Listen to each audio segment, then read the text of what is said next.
žmogus sako, aš neturiu dėmesio, per mažai dėmesio turiu, per mažai šviesos vidinės turiu.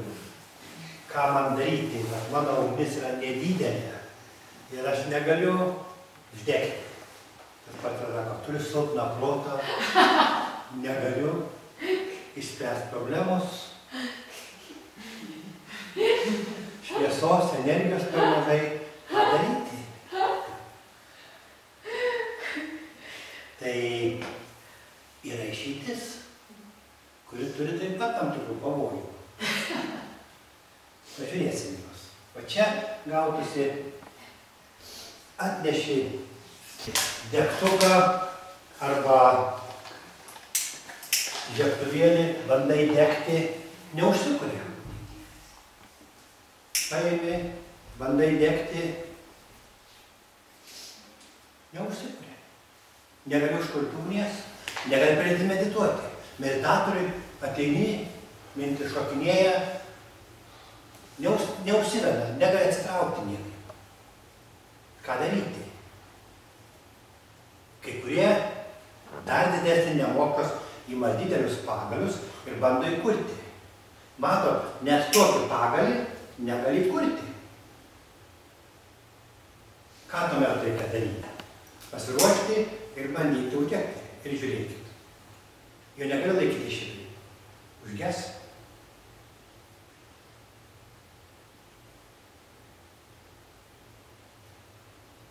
Jeigu labai geras šakalys, tai dega. Sausas. Ir tai, jeigu kad degtų, jau jį reikėtų laikyti va šitai. Jeigu kartais nėra tokio pagalio, tai galima naudoti net kaip popierių. Jeigu kas, popierių galima sudėkinti benziną, šiaip įdegų skystį, tada uždegti. Ir tuomet reikia daug mažesnės ugnies ir uždegsi popierių, popierius šakalį, šakalis malką, malką krosnį. Ir tada užsidegs. Tada gali iš pačios mažiausios ugnies uždegti didžiausią krosnį. Bet yra pavojus, kad mažiausia ugnis gali krosnį uždegti, gali uždegti malkas šalia, gali gaisras kilti. Jeigu turi tokį jautrų uždegimo procesą suderintą, tai reikia saugoti, kad gaisras nekiltų, nes gali namą sudegti. Bet yra variantas, tiesiog reikia pasiruošti ir mažiausio dėmesio užtenka, kad uždegti meditacinį procesą. Tik tai aišku, tuomet turi būti protas tylus, kad nebūtų taip, kad aš bandau uždegti, o jūsų protas va taip dirba. Negali pataikyti. Su dėmesiu negali pataikyti į tarpą tarp minčių, negali pataikyti į kūną, visą laiką mintis užstoja. Tuomet meditacinis procesas neužsidegs vidurį, išoriai krosnis neužsidegs, nes mes neuždegsim net pirmo popieriuko. Čia yra krosnis, kurioje yra, kur yra panašiai kaip židinys. Ugnis beveik tiesiai į kamerą pasiduoda. Įsidega labai greitai susižadina. Kitas yra, kai eina per pečių, per šildymo sienelę. Šiuo atveju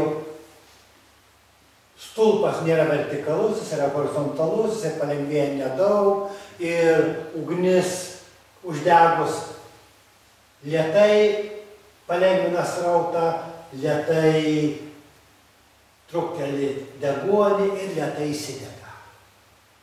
Tas lėtai įsidegs, lėtai užges ir ilgai šildys. Tas greitai.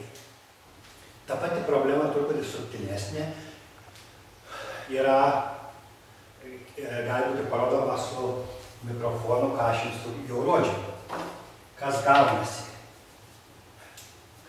Jeigu mano garsas silpnas, balsas silpnas, o stiprintuvai nelabai kokie, tai nelabai girdisi. jeigu dar sumažinti stiprinimą ir jeigu mano balsas dar labiau nusilpo, beveik nesikeičia. Ką reikia daryti, jeigu mano balsas silpnas?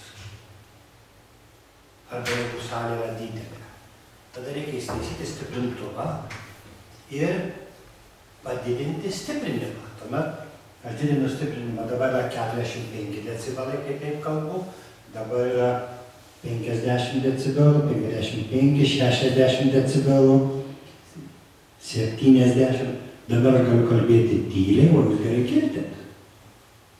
Reiškia, įranga sustiprina, bet čia yra irgi pavojus, kaip ir su protu.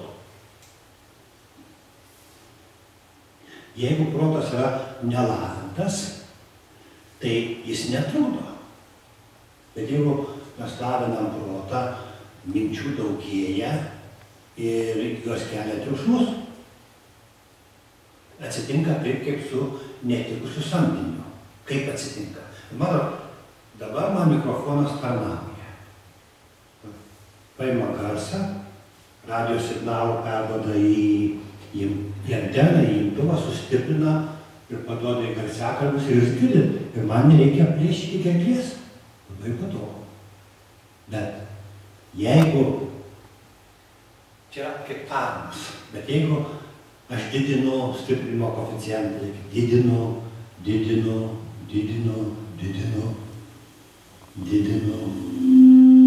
tarnas tampa šeimininku. Jis tapo šeimininku. Dabar tarnai netarnauja, šeimininkauja. Tas momentas, kai jis pradeda generuoti, susižadina, yra kai tarnas tampa ne šeimininku, o netikusiu šeimininku. Jis nustoja girdėti šeimininką. Gaunasi, kad tarnas, samdinys, kuris gerai atlieka darbus, tampa šeimininku ir viskas suirsta. Ugnis, kuri labai lengvai užsidega, staiga savaime užsidega. Ir vietoj to, kad šildytų ir tarnautų, sudegina viską. Tai būna su žmogaus protu. Žmogus lavina protą tol, kol visiškai praranda tylą. Jis pradeda generuoti savaime, priima signalą iš kūno, sustiprina į protą, į sielą ir užgeneruoja. Žmogus sėdi ir negali negalvoti. O kaip yra su kūnu? Reikia, demonstruojant tai, su kūnu būtų, kad žmogus sėdi. Bet dauguma žmonių, normalių, kurie nerepresuoja savo energijas, gali, jeigu rankos kabas, gali nuleisti rankas, padėti ir rankos ramos. Rankos neįdo taip ir kojas neįdo taip. Taip. O kai kurių protai dirba va taip.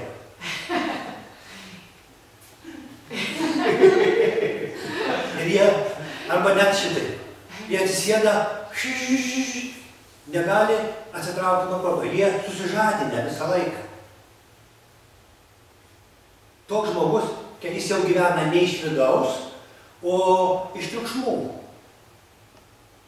Jeigu žmogus pradžioje nerado proto tylos, nerado ramybės, jeigu jisai nežino, kas yra bemintiškumas, jis yra triukšmuose, egzistencinėse triukšmuose. Kas yra polinkis? Polinkis reiškia arba polinkis yra polinkis būti arba arčiau, o ten yra garsiakalbis. Jeigu aš priešu mikrofoną arčiau garsiakalbio, tai bus triukšmai didesni. Polinkis reiškia arba aš mėgstu arčiau ko nors, arčiau boso, arčiau to, kuris pinigus dalyje. O dar mėgsta mes būti palinkę į tą pusę. Dabar, jeigu yra polinkis arčiau prieiti boso, arčiau šeimų, žiūrėkit, kaip matė.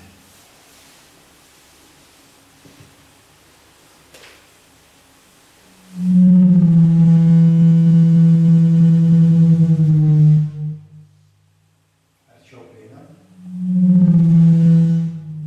Polinkis sukelia triukšmus ir didelis išorės nemalonumas pradeda veikti kūną nemalonu.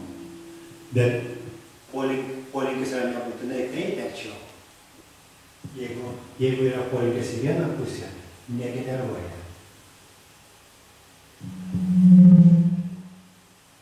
Polinkis kaip veikia. Tu atsitraukus visai, nėra triukšmo. Dabar mes galim, jeigu aš išjungiu polinkį, aš su malaiko nurodžiu, tyloj spręsti klausimus, spręsti problemą, galėti ją spręsti. Bet jeigu aš mėgstu prieiti prie to, kuris daugiau žino, kuris daugiau stiprina, daugiau energijos turi, kad aš prieinu arčiau, dar palinksiu į tą pusę.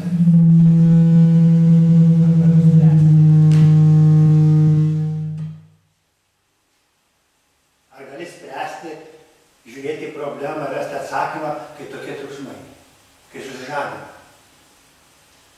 Jūs turit polinkį ir protas jau dirba, jau veikia, jau kuria idėjas susijusias su polinkiu, o ne su problema. Jūs neįspręsit problemos, tinkamai tol, kol tą polinkį nepaleisite. Taip veikia mūsų polinkiai. Ir jūs galite pastebėti, jeigu lavinat protą ir pradedat turėti tikslus, nuostatas ir juos palaikot, jos savaime užgeneruoja. Ir tyla dingsta, atsipalaiduoti negali, pailsėti negali, užmigti negali, kūne įtampos, prasideda ligos, gausybė ligų, jos būtinai prasidės. Taip dabar yra Lietuvoje, taip yra tarp visų tikinčiųjų. Žinoma, pradžioj, kol tikintieji vos pradeda galvoti, tikėjimas yra žemiau proto. Kai vos pradedi galvoti, tai tų minčių nėra daug, jos neapsėda. Tas pats kaip ir pečius, jis nelabai užsidega pradžioj. Nėra taikių medžiagų, stiprintuvų nėra gerų. Bet jeigu pečius padarai, kurie lengvai užsidega, padarai stiprintuvus gerus, kurie daug kartų stiprina, jie pradeda generuoti, jie pradeda užsidegti. Protas pradeda pats užsigeneruoti ir žmogus atsisėda ir nėra bemintiškumo, nėra tylos. Jis kalba ne iš vidaus, ne iš dvasios, iš proto, iš triukšmų. Todėl, jeigu jau mes didinam jautrumą, tai būtinai reikia didinti vidinę tylą, visą tą apsaugą, kad būtų ramybė viduj, kad nepatektų ugnis ant degių medžiagų, kad nepatektų impulsas į mikrofoną, kad nepatektų impulsai mintis į protą, į sąmonę, kitaip užsidega.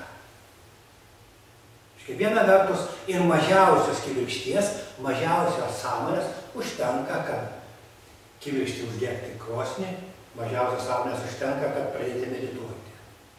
Kita vertus, jeigu mes padidinsim jautrumą, gali kilti gaisras, gali kilti triukšmai, tyla prarasta, viskas pradeda eiti ne iš vidaus. Kaip aš galiu atpalaiduoti kūną, veidą, kitas žingsnelis atpalaiduoti protą. Nei su dešinė ranka dirbti, kas labiau atitinka koncentraciją, nei su kairė, kas labiau atitinka atpalaidavimą moterišką, pusę vyrišką. Nei su teigiamom mintim, dešiniosiom, nei su neigiamom mintim, nei sukoncentruoti protą, nei atpalaiduoti, kad suglebti ir nugriūti, leisti energijai tekėti ir protas yra visiškai tylus. Kūnas atpalaiduotas, aš pasiruošęs klausyti žmogų, žiūrėti į problemą ir ją spręsti. Ne iš triukšmų, ne iš miego. Nes jeigu minčių nėra, ne vienas žmogus pradeda, tai yra mintis, problema, užmigti negaliu, nusiraminti negaliu, minčių nėra, žmogus net nepajunta, kaip ir užmiega. Kad mes būtume ir budrus, sąmonė budri ir tuo pat momentu nėra jokių minčių sąmonė ir galvoju aplink.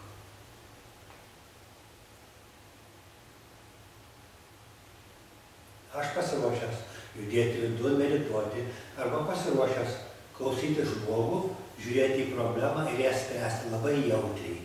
1000 milijoną kartų jautriau negu kitas. Rasti atsakymą 1000 kartų geresnį negu kitą. Vienas dirbs, po metų turės 10 litrų atsargų, kitas bus pasiskolinęs 1000 litrų, o kitas turės 10 arba 100 000 litrų banke. Jis tiesiog dirba daug jautrios konsistenciją, kartu naudoja vėją, energiją, dirba iš jos labai jautriai, nelauždamas, neardydamas, o iš vidaus darnoja su protu, kuris yra tyloj ir su kūnu.